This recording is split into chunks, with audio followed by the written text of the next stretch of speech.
नमस्कार, मी स्नेहल. तडका विथ स्नेहलच्या चॅनलमध्ये तुमचं मनापासून स्वागत. रोज रात्रीच्या जेवणामध्ये वरण भात भाजी पोळी खाऊन तुम्हाला कंटाळा आला आहे का?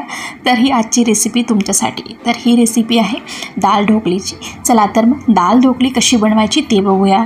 त्यासाठी मी इथे 3 प्रकारच्या डाळी वापरल्या आहे. अर्धी वाटी तूर डाळ, 2 चमचे चणा डाळ, 1 चमचा मूग डाळ. याला आपण स्वच्छ धुवून घेणार आहोत. 2 ते 3 पाण्याने मी डाळ स्वच्छ धुवून घेतलेली आहे. आता याला कुकरमध्ये ट्रान्सफर करून घेणार आहोत. सोबतच यामध्ये डाळीला शिजेल एवढं साधारणतः 1 ते 1.5 कप मी पाणी ॲड करून घेतलेलं आहे. आणि आता याच्यामध्ये मी काही मसालेही ॲड करून घेत आहे. तर मी थोडीशी याच्यामध्ये अर्धा चम्मच हळद घातलेली आहे, अर्धा चम्मच अजवाईन म्हणजेच ओवा घालून घेतला आहे. आणि आता आपण याला 3 शिट्ट्या काढून घेऊया. आता आपण दाल ढोकलीला लागण्यासाठी जे पीठ आहे ते मळून घेऊया.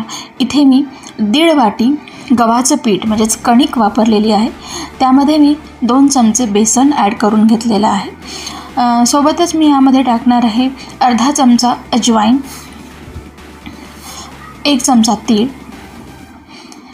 आणि पाव चमचा हळद आणि थोडंसं मीठ घालणार आहोत. कारण आपण जेव्हा डाळ बनवू तेव्हा पण याच्यामध्ये मीठ घालणार आहोत. तर पिठामध्ये अगदी थोडंसं मीठ घातलेलं आहे मी. आणि सोबतच थोडंसं ऑइल पण घालून घेतलं आहे. याला छान मिक्स करून घेऊया. आणि आपण जे नेहमी पोळीसाठी पीठ मळतो तसंच आपल्याला इथे मळून घ्यायचं आहे. या रेसिपीमध्ये ना ओवा हा खूप मेन इन्ग्रेडियंट आहे. हे बघा, इथे मी पीठ मळून घेतलेलं आहे. आपण दाल ढोकलीमध्ये वेगवेगळे प्रकारचे व्हेजिटेबल्स वापरणार आहोत. इथे मी 1 मोठा कांदा बारीक चिरून घेतलेला आहे, 1 गाजर त्यालाही बारीक चिरून घेतले आहे, फ्रेंच बीन्स वापरले आहे, थोडीशी फुलकोबी, या गवाराच्या शेंगा पण 8 ते 10 गवाराच्या शेंगा पण वापरल्या आहे, 1 मोठा टमाटर त्यालाही छान बारीक चिरून घेतलेला आहे, थोडासा लसूण आणि थोडीशी मिरची. आता एका कढाईमध्ये 2 टेबलस्पून तेल गरम करून घ्यायचं आहे. तेल गरम झाल्यानंतर त्यामध्ये अर्धा चमचा मोहरी आणि अर्धा चमचा जिरं ॲड करून घ्यायचं आहे. सोबतच आपल्याला तेलामध्ये घालायचं आहे अर्धा चमचा अजवाईन आणि 1 चमचा तीळ. आता यामध्ये मी ॲड करून घेत आहे 8 ते 10 करी लिव्स आणि लसूण. मिरची पण मी सोबत इथे ॲड करून घेतली आहे. आणि आता जे आपण व्हेजिटेबल्स इथे कट करून घेतले होते ते पण आपण याच्यामध्ये ॲड करून घेणार आहोत. तर हे सर्व व्हेजिटेबल्स आपण एकत्र ॲड करू शकतो, सेपरेट ॲड करायची तशी गरज नाही आहे. आणि आपण याला छान 5 ते 6 मिनिट तेलामध्ये परतून घ्यायचे.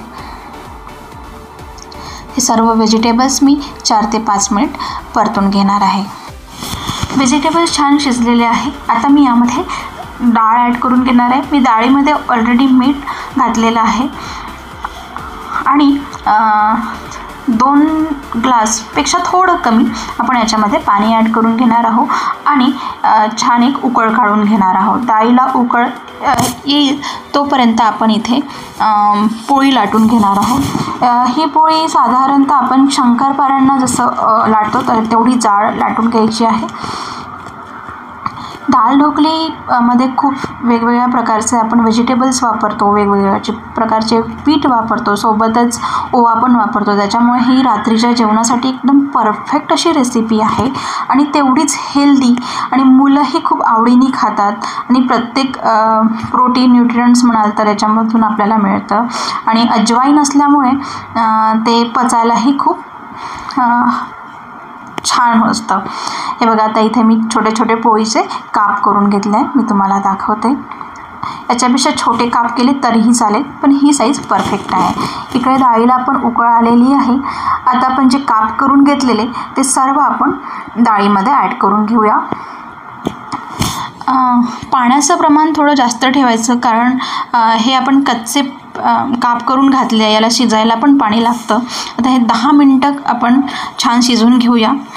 10 मिनटं झालेले आहेत. आता बघूया की हे परफेक्ट शिजलेलं आहे की नाही. आणि मधामधात याला आपण ढवळत राहायचं, कारण डाळ नाहीतर लागू शकतं किंवा जळू शकतं. त्याच्यामुळे मधामधात मी 1 ते 2दा याला छान परतून घेतलेलं आहे. तर एक ते परफेक्ट शिजलेलं आहे. आता मी यामध्ये ॲड करून घेणार आहे अर्धा चमचा बटर. बटरऐवजी तुम्ही तूप पण ॲड करू शकता आणि थोडीशी कोथिंबीर. तर ही परफेक्ट दाल ढोकली इथे तयार आहे आणि याला तुम्ही गरमागरम सर्व करू शकता. तर ही रेसिपी तुम्ही तुमच्या घरी नक्की ट्राय करा, खाऊन बघा आणि ही रेसिपी तुम्हाला कशी वाटली कमेंट सेक्शनमध्ये जरूर कळवा. आणि तडका विथ स्नेहजी चॅनलला लाईक, शेअर आणि सबस्क्राईब करायला विसरू नका. धन्यवाद.